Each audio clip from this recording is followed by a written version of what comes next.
Imagine que todos os dias, exatamente à meia-noite, R$ 86.400 são depositados na sua conta. Você pode gastar como quiser, mas há uma regra: o que você não usar, desaparece. Você não pode acumular para o dia seguinte. A maioria de nós cuidaria de cada centavo, mas a verdade é que recebemos esse depósito todos os dias em segundos, e o desperdiçamos como se o estoque fosse infinito.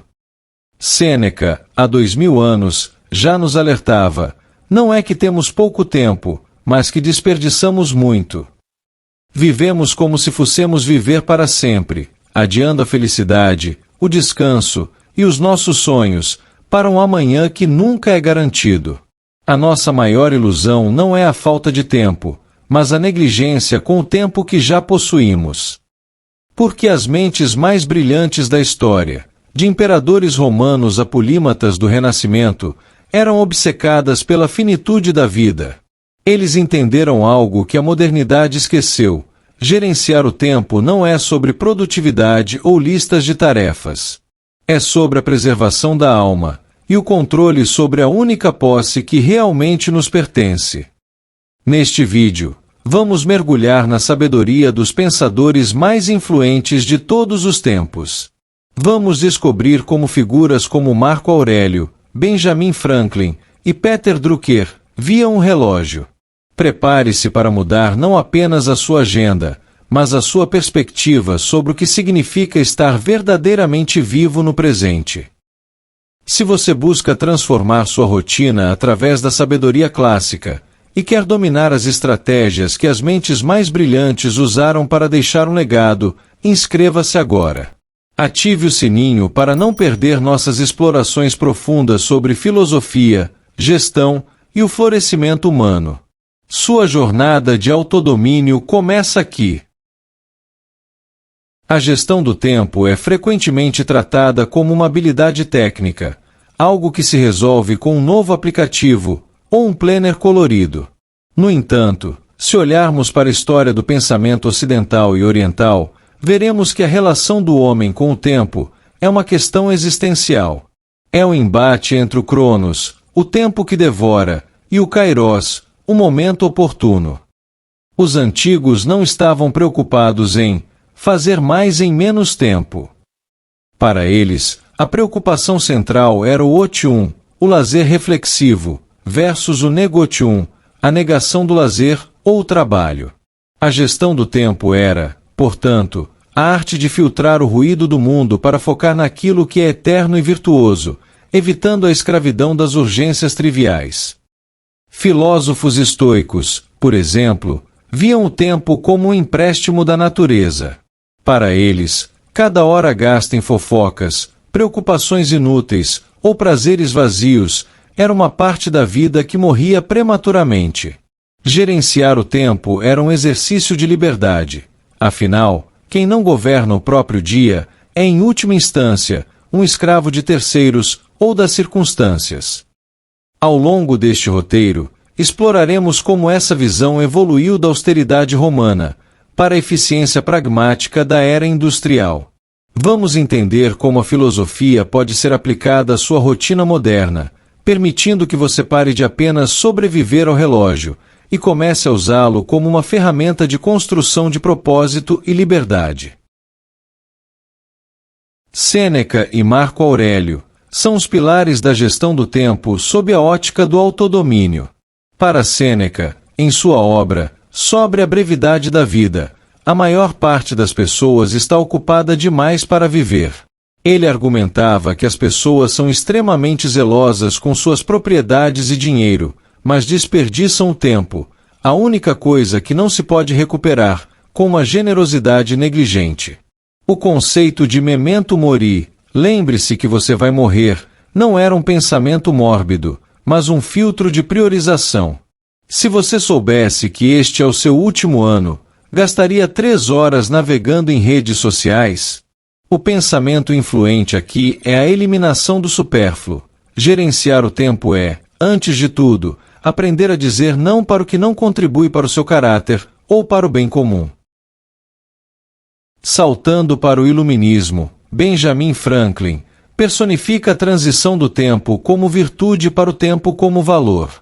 Sua famosa máxima, tempo é dinheiro, é muitas vezes mal interpretada apenas como busca por lucro, mas para Franklin, o tempo era matéria-prima do autoaperfeiçoamento.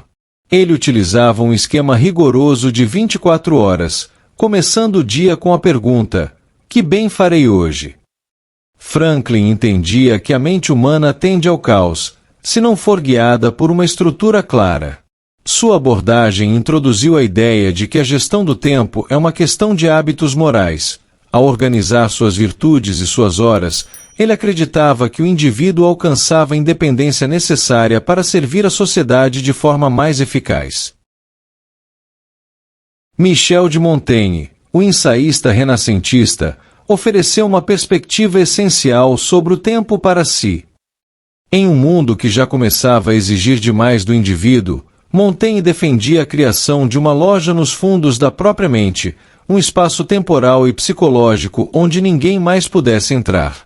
Para ele, a gestão do tempo não era sobre ser útil para os outros o tempo todo, mas sobre não se perder na multidão. Ele acreditava que o maior erro humano é emprestar-se a muitos e dar-se a ninguém, nem a si mesmo. A lição de Montaigne é que uma agenda lotada sem tempo para introspecção é uma forma de exílio da própria vida, tornando-nos estranhos em nossa própria existência. No século XX, Peter Drucker revolucionou a gestão ao afirmar que o que é medido é gerenciado. Para o pai da administração moderna, o tempo é o recurso mais escasso e único de um executivo ou trabalhador do conhecimento. Drucker observou que as pessoas têm uma percepção terrível de como usam seu tempo. Nós achamos que estamos trabalhando, mas estamos apenas ocupados. Ele propunha o método: registre, gerencie e consolide. Primeiro, anote exatamente o que você faz. Segundo, elimine atividades que não trazem resultados. E terceiro, consolide o tempo restante em blocos grandes e contínuos. Para Drucker, a gestão do tempo é o alicerce da eficácia.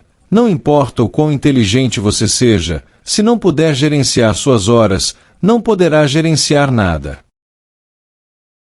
Martin Heidegger traz uma dimensão metafísica profunda ao debate. Em Ser e Tempo, ele argumenta que o homem não tem tempo, ele é tempo. A nossa existência é definida pela nossa temporalidade. Quando tentamos matar o tempo, ou economizar tempo, estamos, na verdade, tentando fugir da angústia de nossa própria finitude. Para Heidegger, a gestão autêntica do tempo envolve aceitar que cada escolha que fazemos é uma renúncia a infinitas outras possibilidades. Em vez de tentar fazer tudo, a sabedoria heideggeriana sugere que devemos focar no que é autêntico, aquelas ações que realmente ressoam com nosso ser profundo, em vez de simplesmente seguir o ritmo frenético e impessoal imposto pela sociedade tecnológica. Ao sintetizarmos esses pensadores, percebemos um fio condutor. A gestão do tempo é a gestão da atenção. Desde o estoicismo até os modelos modernos de produtividade, o segredo não reside em ferramentas, mas em valores. Se você valoriza a sabedoria, seu tempo refletirá estudo. Se valoriza a família, seu tempo refletirá presença. A grande lição de todos esses influentes pensadores é que o relógio é neutro, mas o uso que fazemos dele é o que define se somos mestres de nosso destino, ou apenas passageiros. Integrar a disciplina de Franklin, com a introspecção de Montaigne e a eficácia de Drucker, cria um sistema de vida onde o tempo deixa de ser um inimigo que corre contra nós e passa a ser o solo onde plantamos nosso legado. Passamos por séculos de sabedoria, desde as ruas de Roma até os escritórios da era moderna, e a conclusão é unânime: o tempo é o seu ativo mais valioso e o único que não pode ser renovado. Gerenciá-lo não é uma tarefa burocrática, é um ato de respeito pela sua própria vida e pelas pessoas que você ama. Como vimos, os maiores pensadores da história não eram produtivos apenas por serem ocupados, mas por serem intencionais. A pergunta que fica para você hoje é: onde você está vazando seus segundos? Muitas vezes, estamos tão focados em construir um futuro, que esquecemos que o futuro é composto por uma sucessão de agoras. Se a sabedoria estoica nos ensina algo, é que a qualidade da sua vida é determinada pela qualidade do uso que você faz da hora que tem em mãos neste exato momento. Comece pequeno. Aplique o registro de Drucker por um dia, ou faça a pergunta matinal de Franklin amanhã cedo. Lembre-se do aviso de Sêneca sobre a brevidade da vida, e aprenda a proteger sua atenção como se fosse sua maior riqueza. A verdadeira produtividade não é fazer mais coisas, mas fazer as coisas certas, com a alma presente e o propósito alinhado. Obrigado por nos acompanhar nesta jornada filosófica pelo tempo. Se este conteúdo trouxe clareza para sua rotina, deixe seu like e compartilhe com alguém que precisa retomar o controle da própria vida. Lembre-se, o relógio está correndo, mas agora você tem as ferramentas para decidir para onde ele aponta. Até o próximo vídeo, e use bem o seu tempo.